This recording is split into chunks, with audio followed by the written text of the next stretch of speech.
लेकिन उन पीड़ित परिवारों के ऊपर क्या गुजर रहा होगा, जिनके परिवार के चिराग बुझ गए। जैसे कई लोगों की आंखों की रोशनी चली गई, कईयों के पांव चले गए, कईयों के हाथ चले गए और इनके दोस्त के बाईं कान से सुनाई भी नहीं दे रहा। उसमें भी धमाका होता है। अगर वो मेरा दोस्त निकालता नहीं मेरे को, तो वो अचानक से बाइक के साथ साथ मैं भी जल चुका, पूरा जल जाता। स्वयं डिस्ट्रिक्ट मजिस्ट्रेट साहब उस पीड़ित परिवार से, उन घायलों से मिलने के लिए यहाँ पर आए हैं।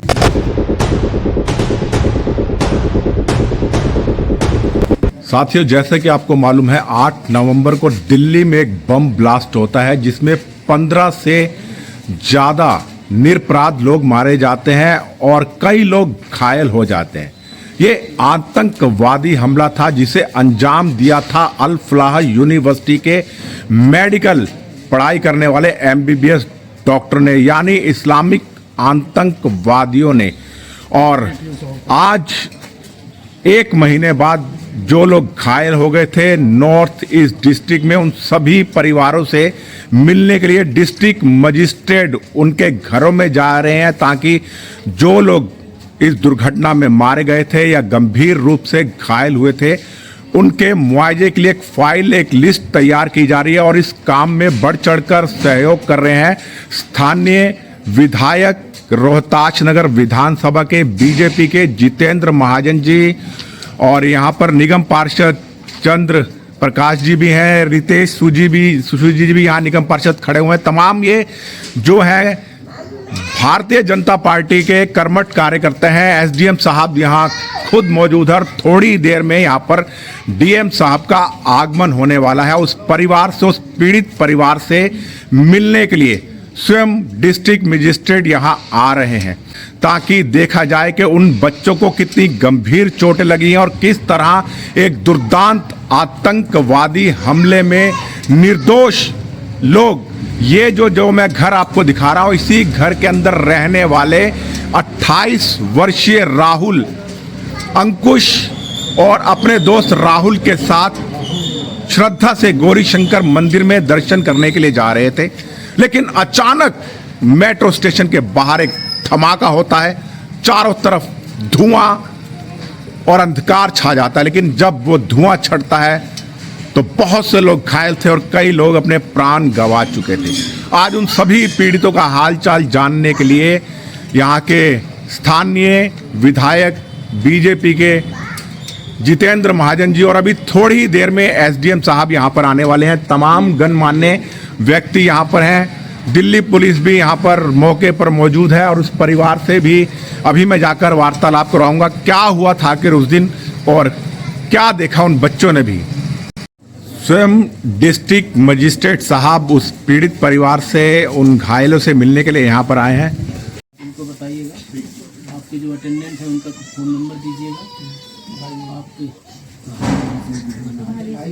अच्छा भाभी, तो आपको लोगों को कभी भी कुछ रहेगा। आतंकवादी हमला होता है, बम ब्लास्ट होता है। उस हमले में 15 से ज्यादा निरपराध लोग मारे गए।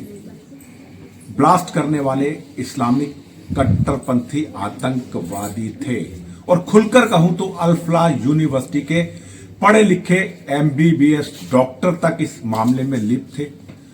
15 लोग मारे जाते हैं और कई लोग गंभीर रूप से घायल होते हैं। ऐसे ही एक पीड़ित गंभीर रूप से घायल परिवार के साथ मैं आज यहां पर हूं। आज मेरे साथ वह युवक है जो केवल मात्र 28 वर्ष का था, जिसका नाम अंकुश शर्मा है और इसी फ्लैट में रहने वाले अपने एक मित्र साथी राहुल के साथ ये चांदनी चौक में स्थित गौरी शंकर मंदिर में श्रद्धा पूर्वक वहां पूजा अर्चना करने के लिए जाते हैं। और 15 दिन पहले ही इन्होंने नई बाइक खरीदी थी। उस बाइक को भी माल्यार्पण करने के लिए कहते हैं, जब भी कोई नई वस्तु खरीदी जाती है तो उसको भगवान के अर्पित किया जाता है कि भगवान आप हमारी रक्षा करना। जब उस बाइक पे ये और इनके मित्र लाल किला मेट्रो के सामने पहुंचे तो वहां पर अचानक एक धमाका होता है और उसके बाद क्या हुआ आप देख सकते हैं। थोड़ा सा साइड फेस करेंगे। आज इनके एक आंख नहीं है, वह दृष्टि जिससे पूरी दुनिया देखी जा सकती है, लेकिन आज केवल ये एक आंख से देख पा रहे हैं। इनको न्यूरो की परेशानी है और बहुत ही बुरी तरह से इंजर्ड हुए थे। आज खुद डिस्ट्रिक्ट मजिस्ट्रेट साहब और रोहतास नगर बीजेपी विधायक जितेंद्र महाजन जी इनके परिवार के पास आए थे इनका हालचाल जानने के लिए। और अभी तक जो मृतक परिवार है, जो गंभीर रूप से घायल हो गए हैं, इनके लिए कोई कंपनसेशन राशि, जो मुआवजा राशि है, वो निर्धारित नहीं हुई है, क्योंकि हर परिस्थिति के जो पेशेंट्स होते हैं उनको अलग अलग मुआवजा राशि दी जाती है। आज इनके घर के परिवार के सदस्यों से मिलने आए, इनको सांत्वना दी, इलाज में इनके जो भी सहयोग है डीएम साहब ने पूरा आश्वासन दिया है, न्यूरो का अगर कोई इलाज है तो वो करवाया जाएगा। मैं पूछना चाहता हूं अंकुश जी, वैसे मैं उन यादों को कुरेदना नहीं चाहता, लेकिन क्या हुआ था उस दिन 8 नवंबर को जब आप वहां पर गुजर रहे थे, तो क्या आपने देखा, क्या सुना, क्या हुआ था? मैं लाल किले के गेट के सामने था। मैं नाम में फंसा हुआ था। मैं बाइक चला रहा था, मेरा साथी पीछे बैठा हुआ था राहुल जी। एकदम से पता नहीं लगा, मैं जाके गिरा गाड़ी पे, गाड़ी के नीचे गया और जो पीछे वाला दोस्त था राहुल, वो पीछे जाके गिरा। मेरे हाथ पर आँख में डैमेज हुई है, पूरा फेस जल चुका है, कान आधा कट चुका है और सर में दिक्कत है। और ये हॉस्पिटल की वजह से डीवीडी भी हो गई है। और फिर वहाँ पर खून हो गया था, तो मैं 14 सेकंड के लिए बेहोश हो गया था। जो मेरा पीछे साथी था, तो उसने मुझे खींच के लेके गया। जैसे ही वो खींच के लेके गया, एकदम से बाइक भी ब्लास्ट हो गई। जो हमने बाइक नहीं ली थी, तो पूरी डैमेज। उसमें भी धमाका होता है। अगर वो मेरा दोस्त निकालता नहीं मेरे को, तो वो अचानक से बाइक के साथ साथ मैं भी जल चुका, पूरा जल जाता। तो उसी ने निकाल के गाड़ी के नीचे से आँख के अंदर से जब ऑपरेशन किया, तो इतने बड़े बड़े कांच के टुकड़े मिले आँख के अंदर से। तो उन्होंने तुरंत ऑपरेशन किया कि दूसरी आँख में रोशनी न चली जाए। तो इसकी चक्कर में हमने दोबारा अर्जेंट में ऑपरेशन किया। आपके जो दोस्त थे राहुल, उनके कहाँ चोट लगी थी? उनके 2 पैर जले थे।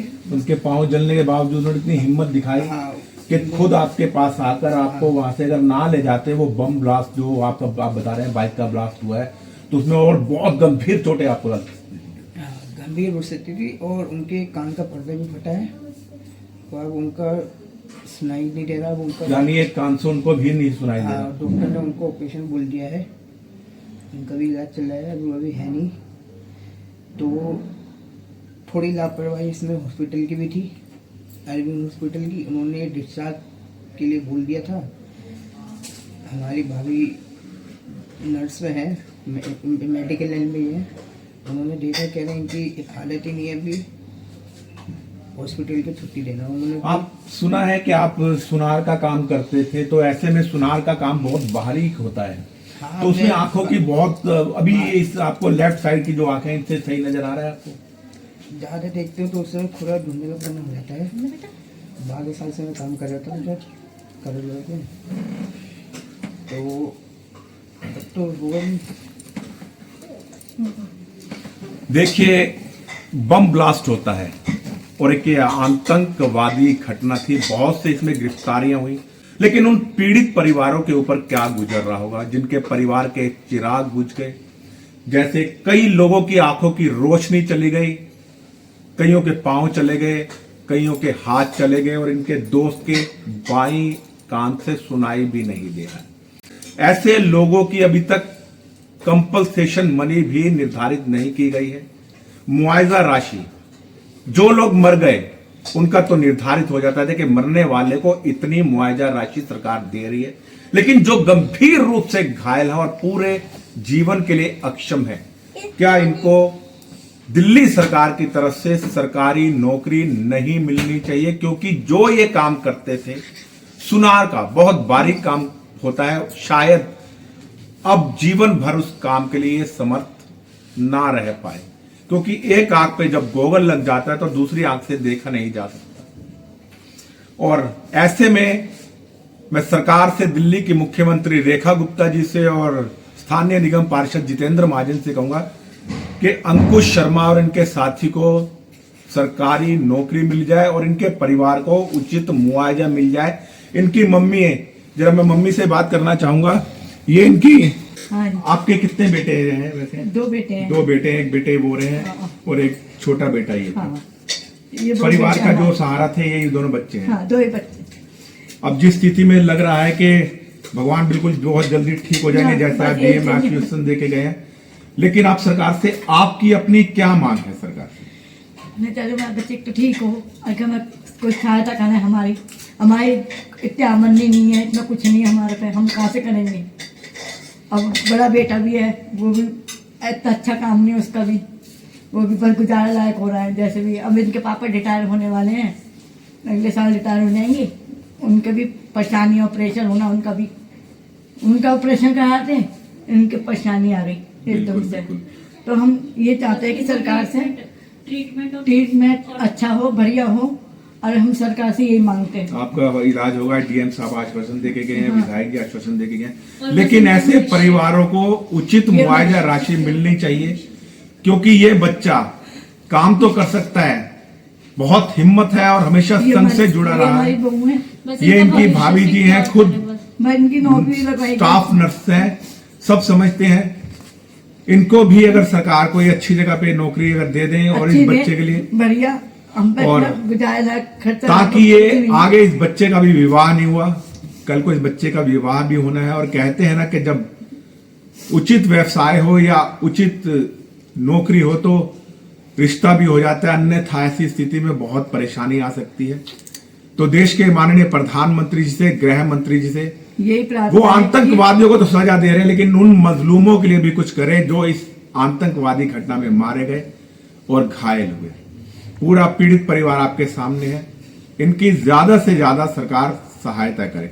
बस इसी के साथ अपनी वाणी को विराम देता हूं। मैं राजेश बसीन, संवाद नेशन के साथ, उत्तर पूर्वी दिल्ली के रोहताश नगर से। जय हिंद, जय भारत।